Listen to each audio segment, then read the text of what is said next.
What's up? It's James from James' Reptiles, and today I'm going to be going over my mice and how I clean them, and my rats, and how I decide what to feed off.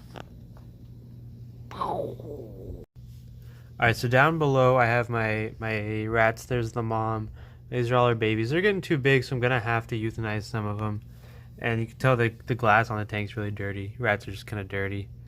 This is the last litter I'm doing. I'll probably get rid of the tank after that. And then up top, just holding the lid on because I'm lazy, is my 2 breeder colonies of mice. I have another one going that will be up in probably a month or 2. The females will be ready. But I'm going to clean these 2, and you can see there's some babies in there. I might pick a couple out. And I also have an extra tub. I have multiple extra tubs, but I have one to move them into while I clean, so that's going to be that.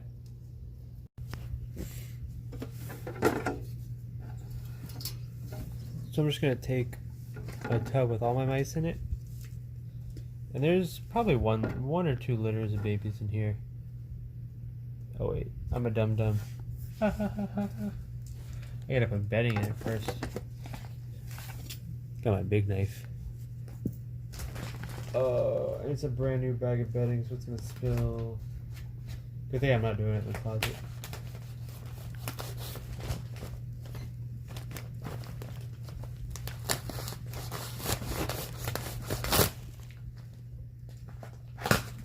Oof.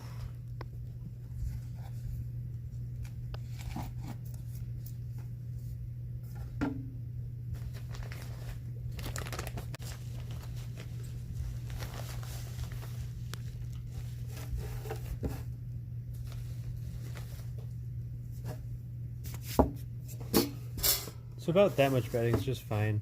Enough for them to dig in a little, but not too much where they throw it out the sides, and I'll see where they'll stuff it up in between the metal and the plastic. You don't really want that because it's just, I don't know, if it pushes up too much, what if they escape, and you don't want to be worrying. You can see this is a fat pregnant female right there. She'll definitely be having a litter in a couple of days. This one too. And then these babies were born just a day or 2 ago. You can hear them squeak.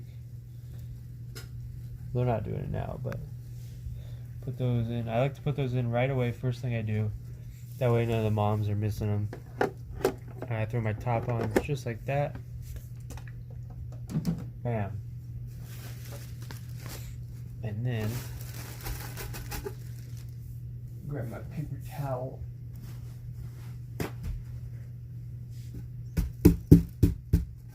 I like to shake out and smack out as much as I can first. And then I go in with my paper towel. And this one's not really that bad. I'm just wiping it out. Sometimes it'll be all stuck on the bottom if it's been a while or something. And that's when you really gotta like take it to the sink and wash it out or something.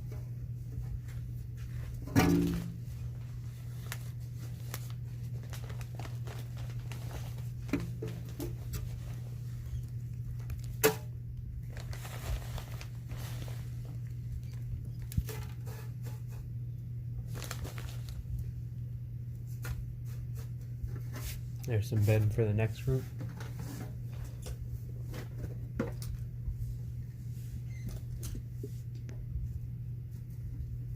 And I do just pick them up by the tail. It's just a little bit once per week. Ain't gonna hurt them. And you can see here, there's a ton of babies in this one. It's like 2 or 3 litters worth. Boop. Just like that. And one thing you want to be careful of, you see the 2 lids on these are different designs on the edges. So when you put see, this one fits just fine. It has a little bit of wiggle. Fits just fine. If it didn't, what I would do is I'd move the water bottle over to this other lid and move all the food onto it. But that fits just fine for me. Throw that back on top. And I'm going to do the same thing where I just dump this boy out and wipe him down, and then it'll be clean for next time.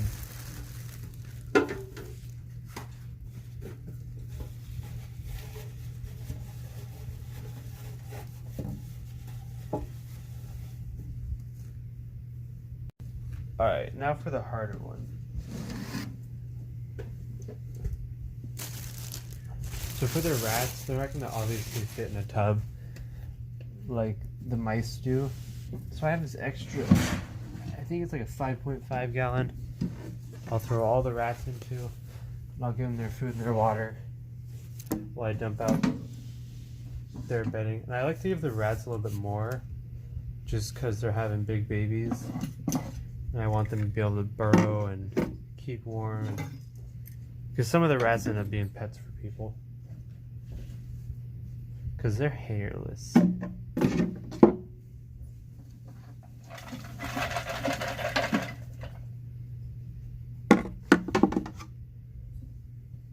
Mama.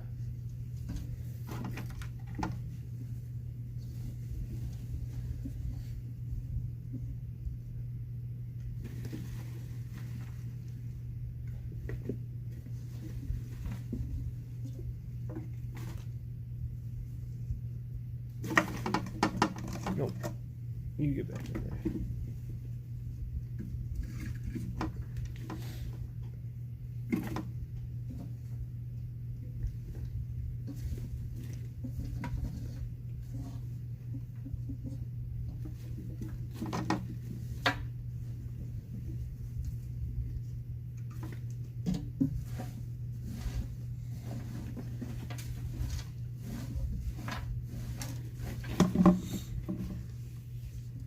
So I'll just throw the lid on temporarily like that in one of these so they don't escape. Push that off to the side.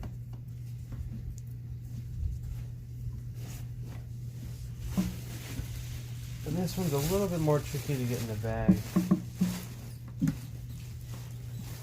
But we'll make it work. Do one of these maneuvers.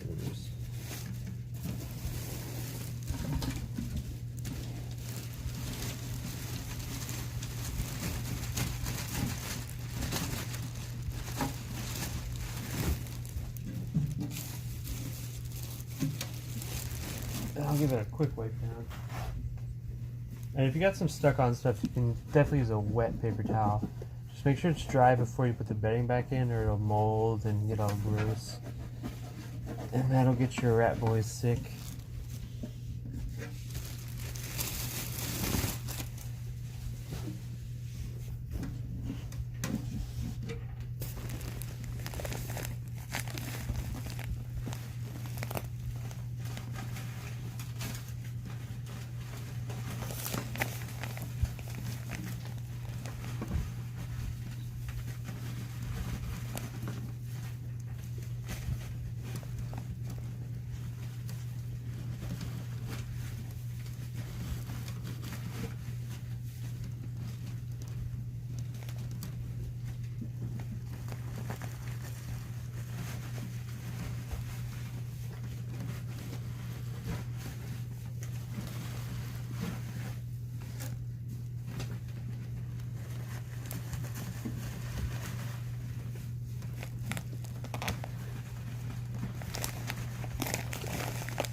Alright, so that's about as much bedding as I would do.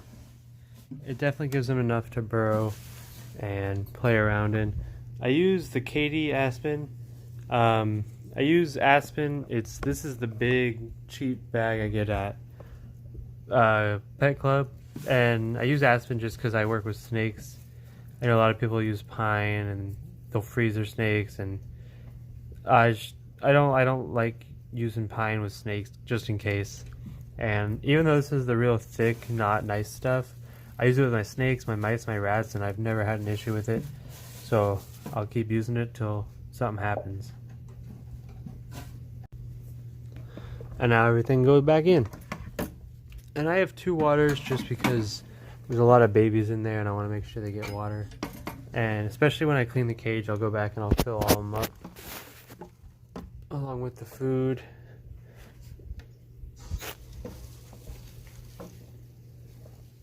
This little food thing stays filled for quite a while.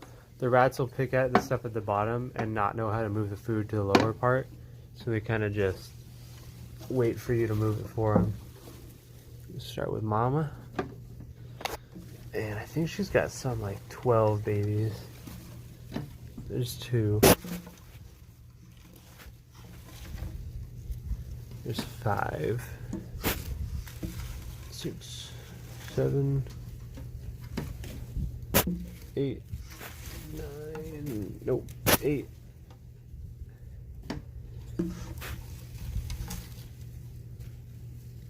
9, 10, 11, and 12. You notice how tame they are? None of them tried to bite me as I like manhandled them. So I'm going to clean up and we'll go over which you want to feed to your snakes. Alright, so when you have snakes and you want to euthanize, you use a gas chamber. It's the best way. When you have a lot of babies though, it's actually more humane just to put them in the freezer, because with the no fur and their skin's really thin, they just pass away a lot quicker. And to use CO2 on a baby doesn't work very well because their mouth doesn't open very much and they're not breathing very fast. So it's a lot slower to use CO2 than it would be on an adult. But I don't need any right now. But if you had a snake, you take the biggest girth of the snake, say it's that big, just a little bit bigger. So what I would do is I'd freeze some the size that you need, and then you go a couple a little bit bigger. So that way when it grows, your food's growing with it, and you don't have a bunch of extra that are the wrong size. Now it's not a terrible thing to feed your snake maybe 2 mice that are the same size as it, just because you have extra or something. It's just better to stay on track. But I am going to go through the rats and pick out a couple of rats that I don't need, just because this tank's getting a little overpopulated and I don't need them anyway. So there are a couple cute ones I want to keep. So I want to check the sex on this one. That's definitely a boy. So whatever I keep has to be boys, because I want that one wherever he went down there.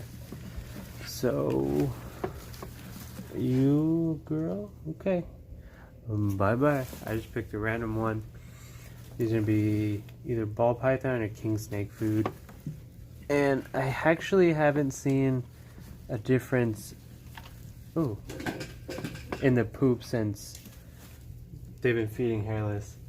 The mom actually just bit me for picking up her babies, but right in between the knuckles, you can't see anything. I just a pinch. But I'll pick another one here.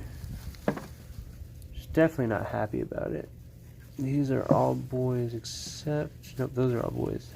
She had a big boy litter. Oh, she's not happy. She's not having it. That's my way. Man, these are all boys. Okay. So I'll start with those 3, and that'll give these guys more room to get bigger. And because really, I want them all either medium or large rats, but that's just not going to happen in a tank this size. So I have to get rid of some of them sooner. Alright, that's it. Just a little information about mice and cleaning and breeding and how to tell what the right size for your snake is and when to euthanize. So if you enjoyed and you learned something, like, subscribe, comment anything you want to say. If it's negative, I'm totally going to delete it because I really don't care. Follow me on Instagram, Facebook, Twitter, gmail.com, James Jeptiles, and see you next time.